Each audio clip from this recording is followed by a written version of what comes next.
Merhaba arkadaşlar, örgü kanalıma hoş geldiniz. Minik kız bebeklerimiz için hem kolay hem de güzel model tığ işi bir bebek takımı yaptım. Bugün bunları sizlere tanıtmak istiyorum.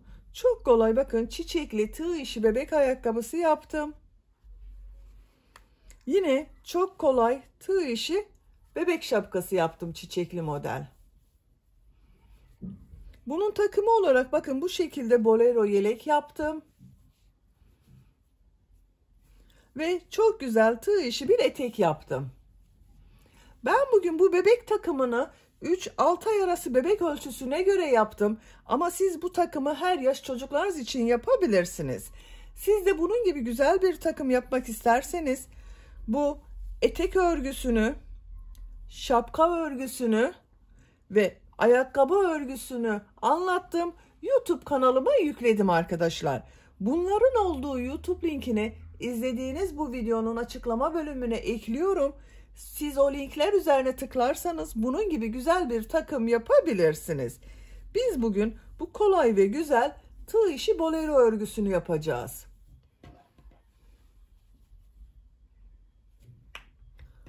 Bolero örgüsüne yakadan başlıyoruz. İlk önce beyaz renk iplik ile bu kol ve arka bölümleri yapıyoruz. Modelli bölümleri ön bölümlerde yapıyoruz, bakın arkadaşlar. Ben bugün pembe ve beyaz renkli iplik ile yaptım. Siz bu bolero ve takım örgüsünü istediğiniz marka iplik ve renkleri kullanarak yapabilirsiniz.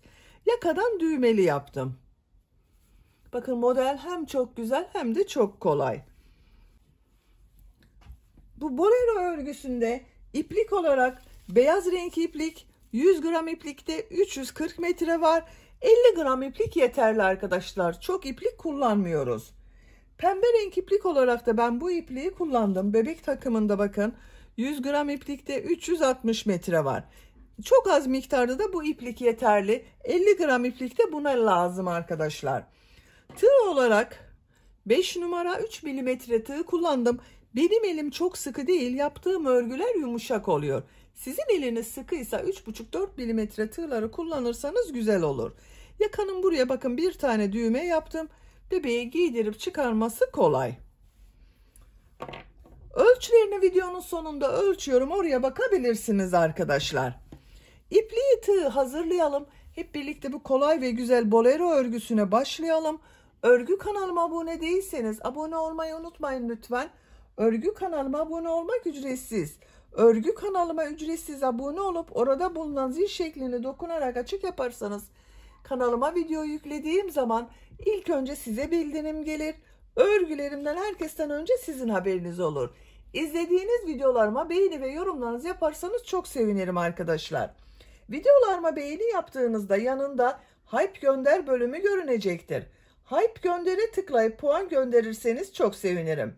Sizlerden gelen bu puanlar örgü kanalımın devamlılığı için çok önemli. Şimdiden hepinize çok teşekkür ederim. Hepinize kolay gelsin. İyi çalışmalar. Örgüye yakadan zincir yaparak başlıyorum. İlk ilmeği ben bu şekilde yapıyorum. Size nasıl kolay geliyorsa ilk ilmeği öyle yapabilirsiniz. Zincirleri yapmaya başlıyorum. Çok sıkı zincirler yapmıyorum. 47 zincir yapalım. 47 zincir yaptım. Çok sıkı zincirler yapmadım arkadaşlar, bakın. Bu 47 zincirin kaç santimetre olduğunu ölçüyorum. 20 santimetre zincir uzunluğu var. Benim elimin sıklığına göre 20 santimetre için 47 zincir yaptım arkadaşlar. Sizin eliniz sıkıysa daha fazla zincir yapmanız gerekebilir. Bu 47 zincir yaka başlangıcı. Bu zincir sayısı size az gelebilir. Bu zincirler üzerinde sadece arka ve kol bölümlerinin zincirleri arkadaşlar. Ön bölümleri daha sonra yapacağız. Tığ üzerine iplik alıyorum. 3 ilmek atlıyorum. 1, 2, 3, 4. ilmek içine trabzan yapıyorum. 3 ilmek atladım. 4. ilmeğe trabzan yaptım. 2 zincir yapıyorum. Aynı ilmek içine bir trabzan yapıyorum. Bu yaptığım trabzan kol için. Kol için 12 trabzan yapıyorum. 1 2 3 4 5 6 7 8 9 10 11 12. Kol için buraya 12 trabzan yaptım. Arttırma yeri için 2 zincir yapıyorum. Tığ üzerine iplik alıyorum. Aynı ilmeğe değil, bakın yanındaki ilmeğe arka bölüm için trabzan yapıyorum. Arka bölüme 20 trabzan yapıyoruz.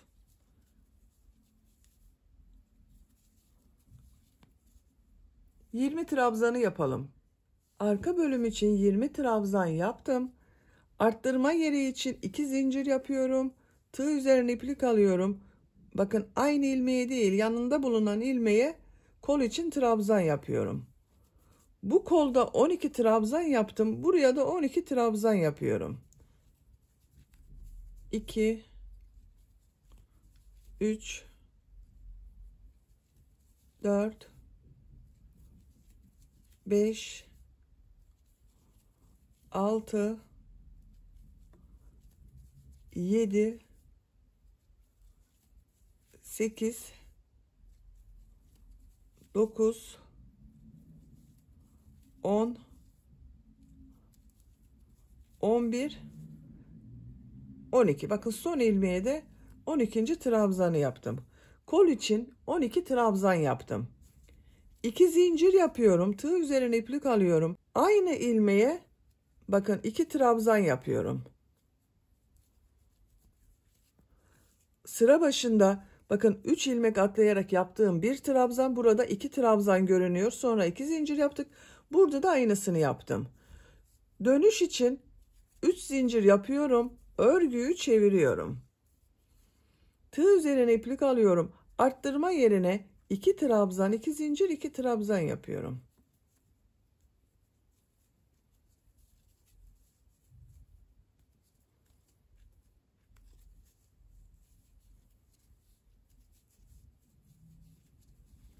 Bakın 2 trabzan, 2 zincir, 2 trabzan yaptım. Tığ üzerine iplik alıyorum. Bütün ilmekler üzerine bir trabzan yapıyorum bakın. Trabzan sırası yapıyoruz. Arttırma yerine kadar devam edelim.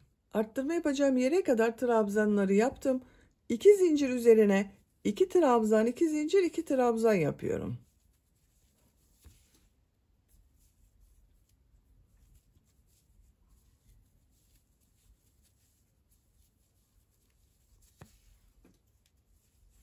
Diğer ilmeklere bir trabzan yapıyorum. Bakın her ilmek üzerine.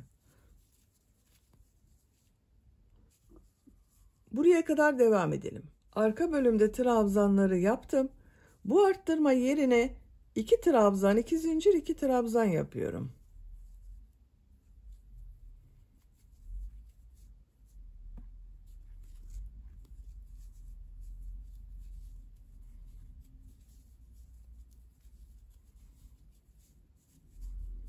Diğer ilmeklere birer defa trabzan yapıyorum. Buraya kadar devam edelim.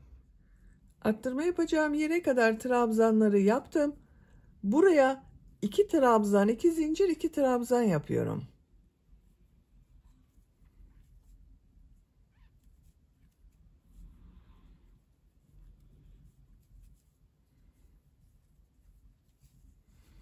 Bakın arkadaşlar, bu şekilde oldu. 3. sıradayım. 3 zincir yapıyorum. Örgüyü çeviriyorum. Tığ üzerine iplik alıyorum. Bu 2 zincir üzerine 2 trabzan, 2 zincir, 2 trabzan yapıyorum.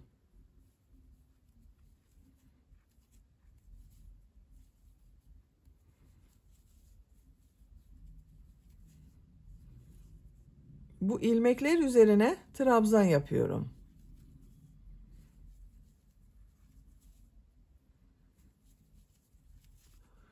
Buraya kadar devam edelim. Arttırma yapacağım yere kadar bakın yine trabzan yaptım. Buraya 2 trabzan, 2 zincir, 2 trabzan yapıyorum.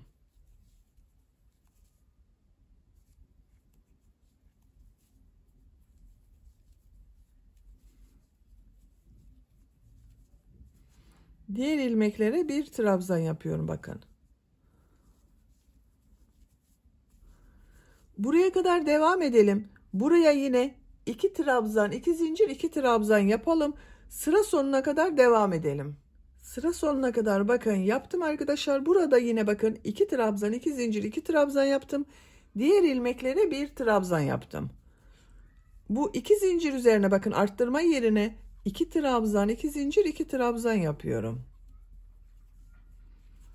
Burası ön bölüm oluyor arkadaşlar. 3 zincir yapıyorum. Örgüyü çeviriyorum. Buraya 2 trabzan, 2 zincir, 2 trabzan yapıyorum.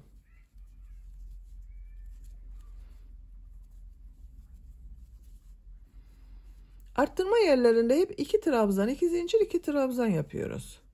Diğer ilmeklere birer defa trabzan yapalım.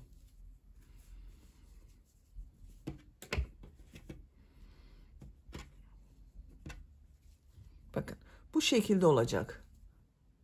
Görüntüsü böyle oluyor. Arttırma yerlerinde bakın 1, 2, 3, 4 arttırma yeri var. Buralarda 2 trabzan, 2 zincir, 2 trabzan yapacağız. Diğer ilmeklere 1 trabzan yapacağız arkadaşlar birer defa. Bu sıra sonunda bakın geri dönüşlerde de 3 zincir yapıyoruz. Bu şekilde yakanın örgüsüne devam edelim. Arttırmalar yapıyoruz. Her sırada arttırma yapıyoruz arkadaşlar. Yaka örgüsünü 4 yerden arttırmalar yaparak 8 sıra yaptım. 1, 2, 3, 4, 5, 6, 7, 8. Bakın bu şekilde oldu arkadaşlar. 9. sıradayım. 9. sıradan itibaren kol ve gövde bölümünü birbirinden ayırıyorum. 3 zincir yapıyorum. Örgüyü çeviriyorum. 2 trabzan, 2 zincir, 2 trabzan yapıyorum.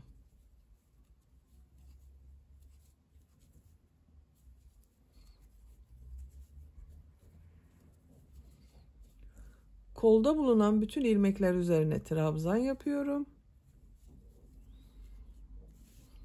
Buraya kadar devam edelim. Arttırma yapacağım yere kadar trabzanları yaptım. Buraya 2 trabzan yapıyorum. Bir zincir yapıyorum. Bakın şu şekilde burada yaptığım 2 zincir ile birleştiriyorum arkadaşlar. İlmek kaydırma yaparak burayı birleştiriyorum. Tekrar bir zincir yapıyorum. Tığ üzerine iplik alıyorum. Arttırma yerine arka bölüm için 2 trabzan yapıyorum. Diğer ilmeklere trabzan yaparak devam ediyorum.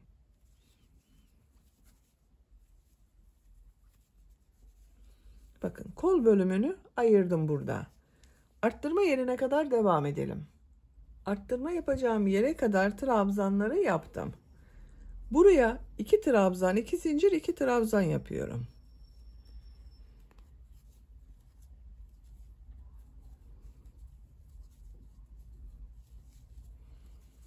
Diğer ilmeklere trabzan yaparak devam ediyorum. Buraya kadar devam edelim. Buraya kadar trabzanlar yaptım. Bu arttırma yerine 2 trabzan yapıyorum. Şimdi kol bölümünü birleştireceğiz arkadaşlar. Bir zincir yapıyorum. Bakın bu 2 trabzan, 2 zincir, 2 trabzan yaptığım 2 zincire ilmek kaydırma yapıyorum. Şu şekilde ilmek kaydırma yapıyorum. Bir zincir yapıyorum. Arttırma yerine 2 trabzan yapıyorum.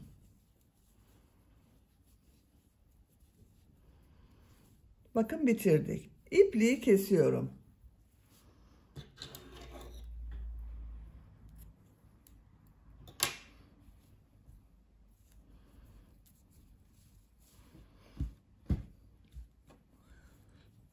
roba görüntüsüne bakalım. Bakın bu şekilde oldu. Kol bölümlerini ayırdık. Şimdi model yerleştirmeye başlıyorum. Arka görüntüsüne de bakalım. Arka görüntüsü bu şekilde. Modelleri yaparak bu ön bölümleri elde edeceğiz.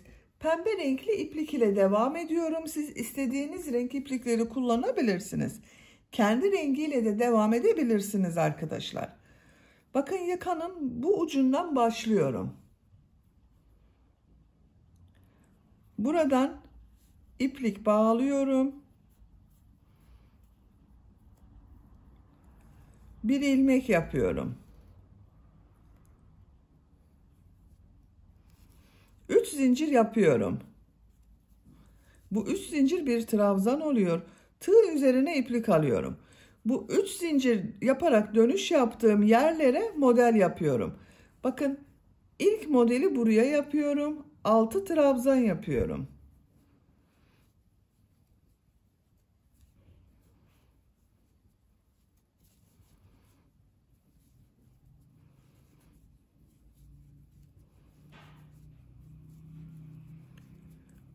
Altı trabzan yaptım. Tekrar tığ üzerine iplik alıyorum. Bu üst zincir üzerine 6 trabzan yapıyorum.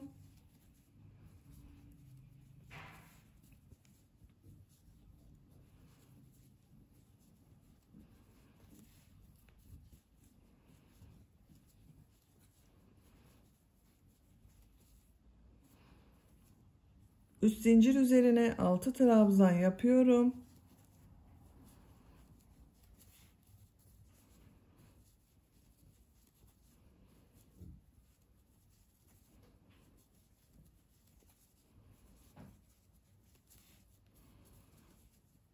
Üç zincir üzerine 6 trabzan yapıyorum.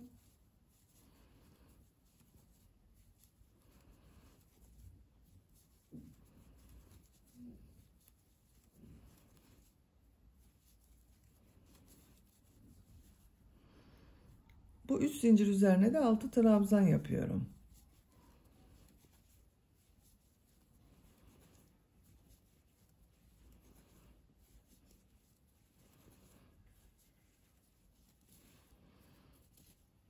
Bakın 1, 2, 3, 4, 5 model yaptım. Tığ üzerine iplik alıyorum. Bu kol altında bakın bir ilmek oluştu. Birleştirme yaptığım yerde bir zincir yapmıştım. Bu ilmek üzerine 6 trabzan yapıyorum.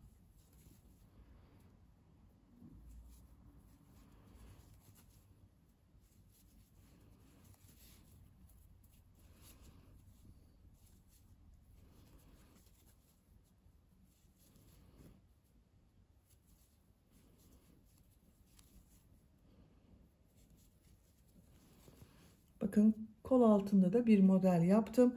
Arka bölümde modeller yapmaya devam ediyorum. Tığ üzerine iplik alıyorum. Bakın bu arttırma ilmeği var. 1, 2, 3 ilmek atlıyorum. 4. ilmeğe 6 trabzan yapıyorum.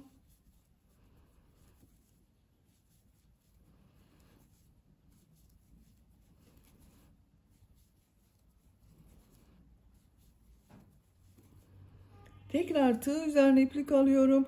4 ilmek atlıyorum. 5. ilmeğe 6 trabzan yapıyorum.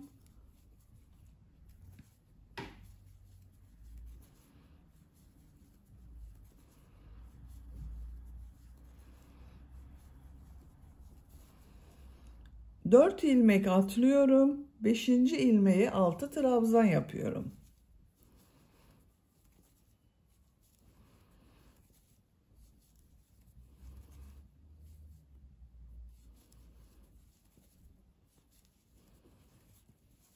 Bakın arada 4 ilmek atlıyorum. 5. ilmekleri 6 trabzan yapıyorum. Bu kol altına kadar devam edelim. Arka bölümde modelleri yaptım. Ön bölümlere başlamadan önce bu kol altına da bir model yapıyorum. Bakın burada kol altında yaptığım ilmeğe model yaptım. Bu kol altında yaptığım ilmek üzerine de model yapıyorum. Bu ilmekleri atlıyorum. 1, 2, 3. Burasıyla birlikte 4 ilmek. Bakın. Kol altındaki ilmeğe 6 trabzan yapıyorum.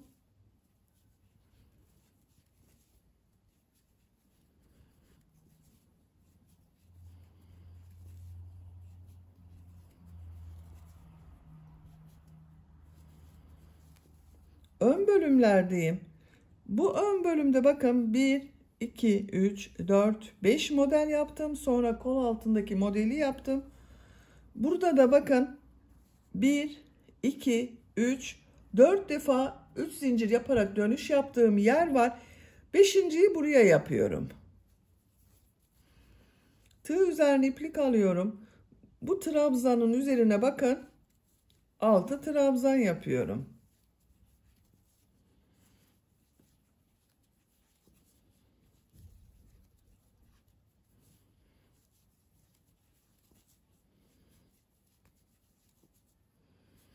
Tığ üzerine iplik alıyorum.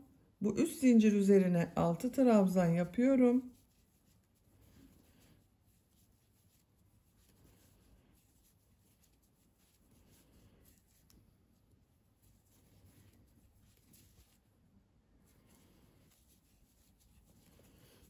Diğer üst zincir üzerine de 6 trabzan yapıyorum. Bakın burada zaten 1, 2, 3 model daha yapacağız arkadaşlar. Sıra sonuna kadar devam edelim. Sıra sonuna kadar bakın modelleri yaptım. Tığ üzerine iplik alıyorum. Yaka başlangıcı yaptım. Bakın bu ilmeğe trabzan yapıyorum. İlk sırada model yerleştirmesi yaptım. Kaç model yaptığımı sayıyorum. 2, 4, 6, 8, 10, 12, 14, 16, 18, 20, 22 model var bir sırada arkadaşlar. Bakın bu ön bölüme de 1, 2, 3, 4, 5 model yaptım. Diğer ön bölümde de 5 model var. 1, 2, 3, 4, 5. Yakanın şekli bakın bu şekilde. 3 zincir yapıyorum. Örgüyü çeviriyorum. Bu sırada bu yaptığım trabzanları 3 trabzanı boşluktan alıp trabzan yapıyorum. 2 zincir yapıyorum. 3 trabzanı boşluktan alıyorum. Trabzan yapıyorum. Bakın ilk 3 trabzanı boşluktan alıyorum. Trabzan yapıyorum.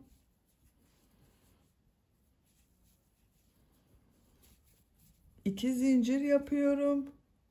3 trabzanı boşluktan alıyorum. Trabzan yapıyorum.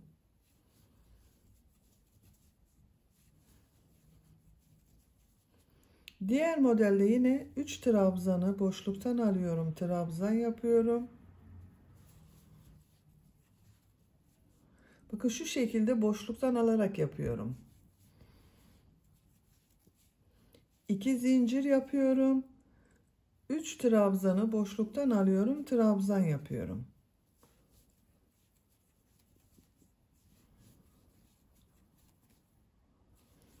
Düz tarafın görüntüsü bakın bu şekilde kabarık bir görüntü elde ediyoruz. Bir model daha yapalım. Bakın 3 trabzanı şu şekilde boşluktan alıyorum. Trabzan yapıyorum.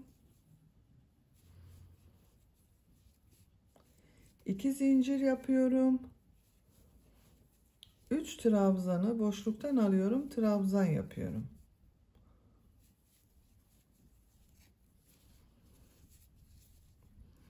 Sıra sonuna kadar devam edelim.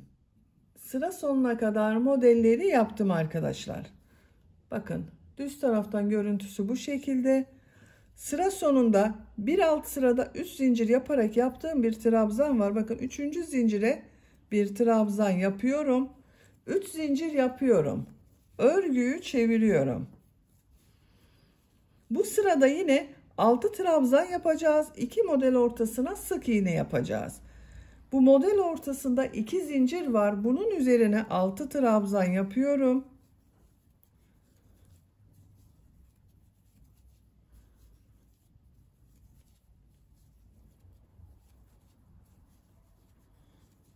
Altı trabzan yaptım. Bir zincir yapıyorum. 2 model ortasına sık iğne yapıyorum. Bir zincir yapıyorum. Model ortasına 6 trabzan yapıyorum.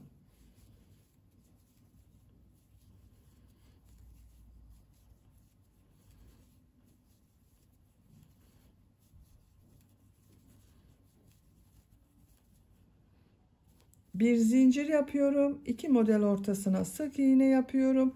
Bir zincir yapıyorum. Model ortasına 6 trabzan yapıyorum. Bakın bu şekilde sıra sonuna kadar devam edelim. Sıra sonuna kadar modelleri yaptım. Bakın görüntüsü böyle arkadaşlar. Tığ üzerine iplik alıyorum. Bu 3 zincir yaparak yaptığım trabzanın bakın 3. zincir üzerine bir trabzan yapıyorum. 3 zincir yapıyorum. Örgüyü çeviriyorum. 3 trabzanı boşluktan alıyorum, trabzan yapıyorum.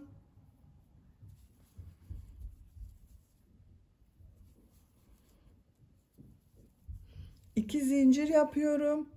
3 trabzanı boşluktan alıyorum, trabzan yapıyorum.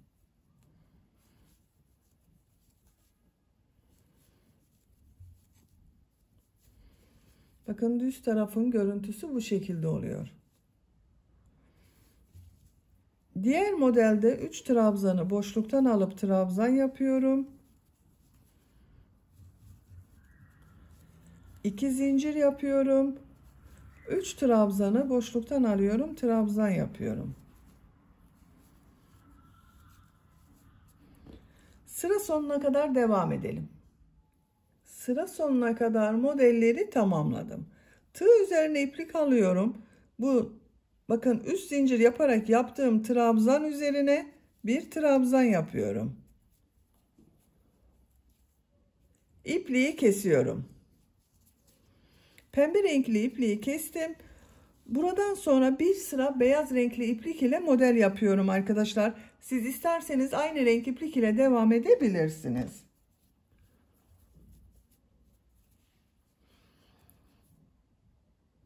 Bu son ilmekten beyaz renkli iplik ile bir ilmek yapıyorum.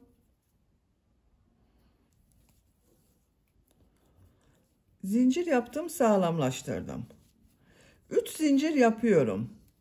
Tığ üzerine iplik alıyorum. Model ortasına 6 trabzan yapıyorum.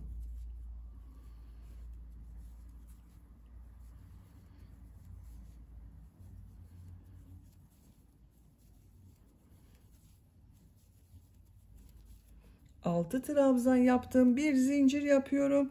2 model ortasına sık iğne yapıyorum. Bir zincir yapıyorum. 6 trabzan yapıyorum.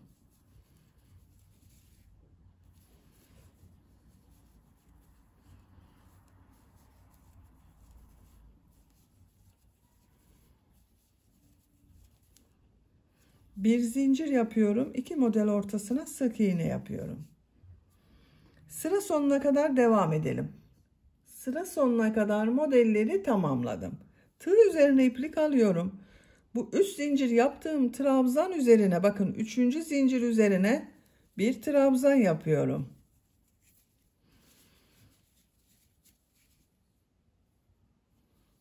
Bakın yakının görüntüsüne bakalım arkadaşlar. Bu şekilde oldu. 3 zincir yapıyorum. Örgüyü çeviriyorum. Bu sırada 3 trabzanı boşluktan alıp trabzan yapıyorum. 2 zincir yapıyorum. 3 trabzanı boşluktan alıyorum, trabzan yapıyorum.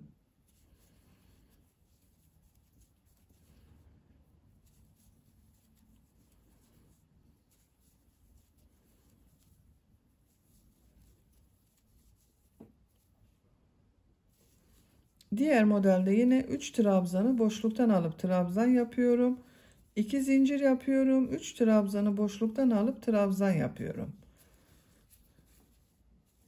Sıra sonuna kadar devam edelim. Modelleri sıra sonuna kadar tamamladım. Beyaz renkli ipliği kestim. Bakın arkadaşlar, yakanın görüntüsü bu şekilde oldu. Ön bölümleri bakın şu şekilde birleşiyor benim. Sizin birleşmediyse bir sıra daha model sırası devam edebilirsiniz. Büyük yapıyorsanız siz bir sıra daha model sırası yapmanız gerekir. Bakın benim burası birleşti. Pembe renkli iplik ile son sırayı yapıyorum.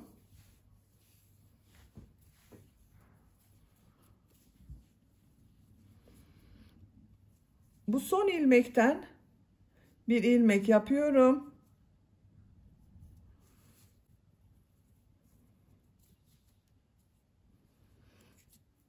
Zincir yaptım, sağlamlaştırdım. 3 zincir yapıyorum. Tığ üzerine iplik alıyorum. Model ortasına 6 trabzan yapıyorum. İplik ucunu da içinde tutuyorum.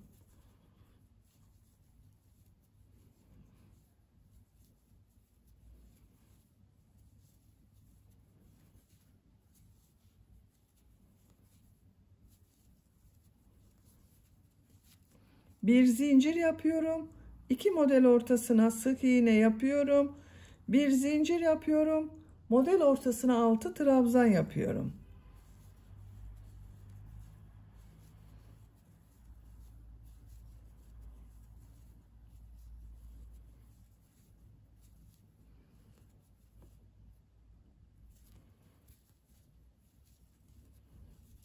Bir zincir yapıyorum. 2 model ortasına sık iğne yapıyorum. Bir zincir yapıyorum. Model ortasına 6 trabzan yapıyorum. Bakın bu şekilde model yapıyoruz. Bu sıra sonuna kadar devam edelim. Sıra sonuna kadar modelleri yaptım. Tığ üzerine iplik alıyorum. Bu trabzanın üzerine bir trabzan yapıyorum. Bakın arkadaşlar, son sırayı yaptım. Bu şekilde oldu. Şimdi yaka çevresinde pıtırcık modelleri yapıyorum. Bu trabzan boşluğuna bir sık iğne, 2 zincir, bir sık iğne yapıyorum.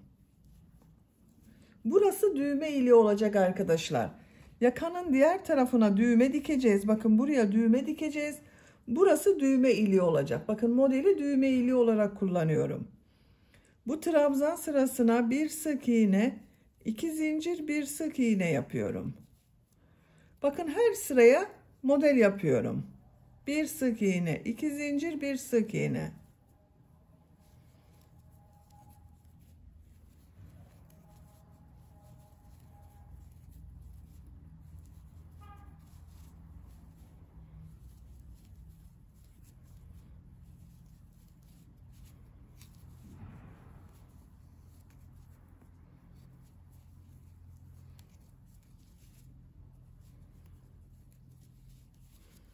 Bakın yakanın buraya da bu ilmeği atlıyorum. Bu ilmek içine bir sık iğne, 2 zincir, bir sık iğne yapıyorum.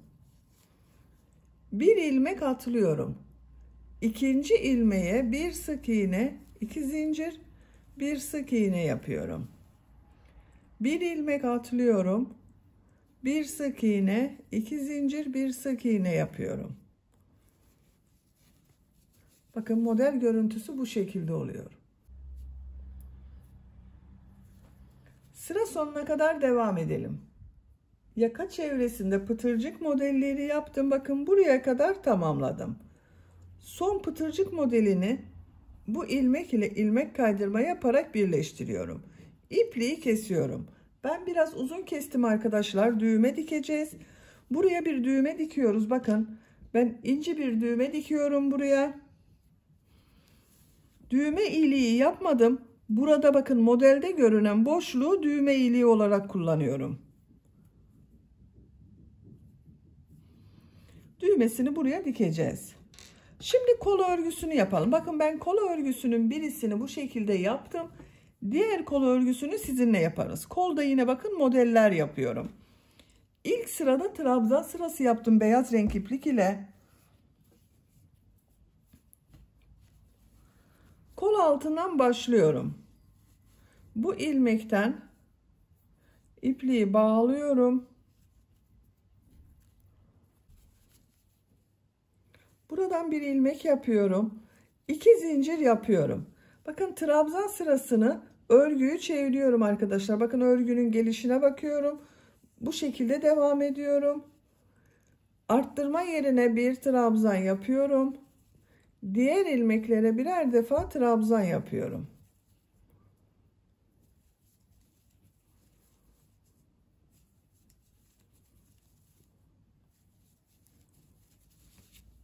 Sıra sonuna kadar devam edelim. Sıra sonuna kadar trabzan yaptım. Arttırma yerine bir trabzan yapıyorum. İlk ilmek ile ilmek kaydırma yaparak birleştiriyorum. Beyaz ipliği kestim arkadaşlar. İlmek içinden çekiyorum. Bakın bir sıra trabzan sırası yaptım. Şimdi modelleri yerleştirmeye başlıyoruz. Bakın burada da bir sıra trabzan sırası yaptım. Sonra modelleri yerleştirdim.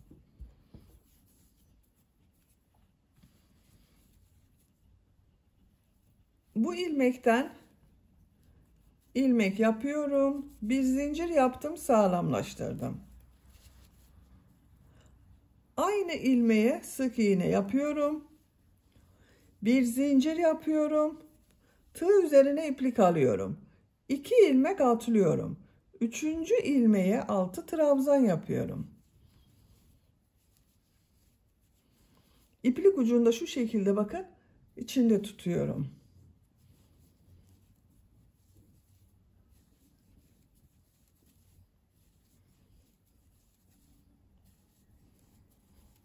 Altı trabzan yaptım. Bir zincir yapıyorum.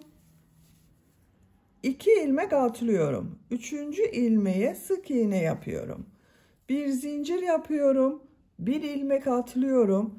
2. ilmeğe 6 trabzan yapıyorum.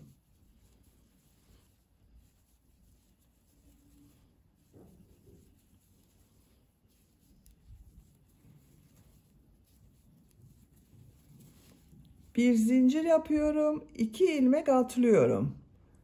3. ilmeğe sık iğne yapıyorum. Bir zincir yapıyorum. Bir ilmek atlıyorum. 6 trabzan yapıyorum.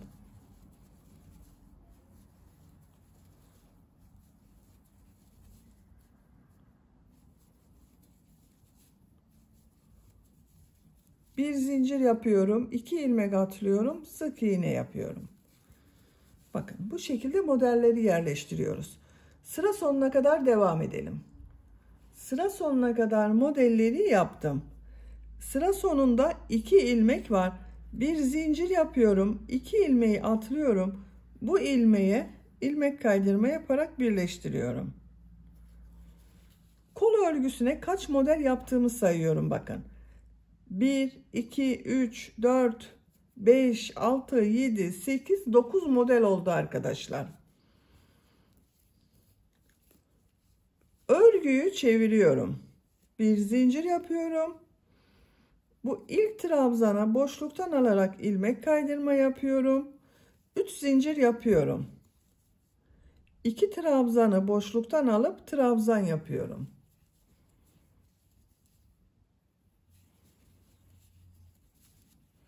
İki zincir yapıyorum. 3 trabzan var. Üçünü boşluktan alarak trabzan yapıyorum.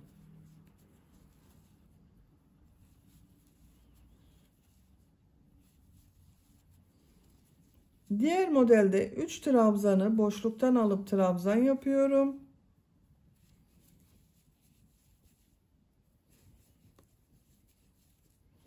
İki zincir yapıyorum. 3 trabzanı boşluktan alıyorum, trabzan yapıyorum.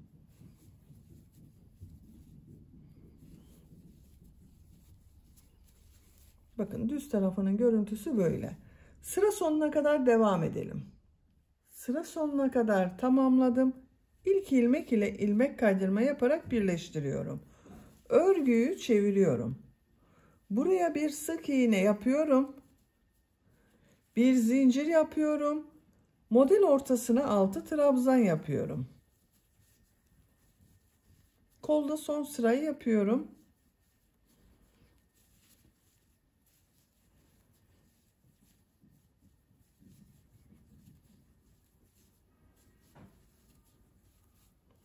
Bir zincir yapıyorum.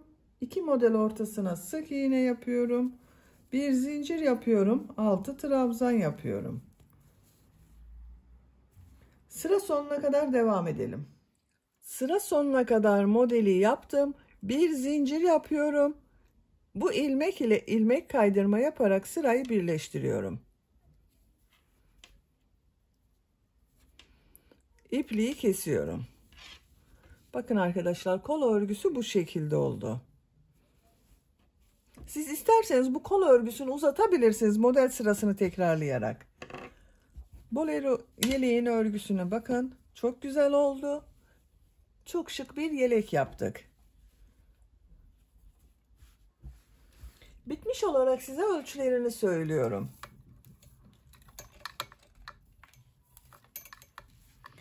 Kol altının buradan gövde genişliğini ölçüyorum.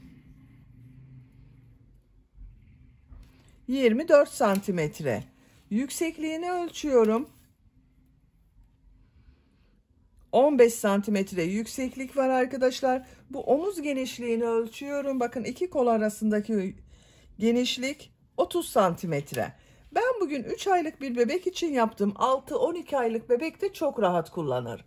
Beni dinlediğiniz ve izlediğiniz için hepinize çok teşekkür ederim. Örgü kanalıma abone değilseniz abone olmayı unutmayın lütfen.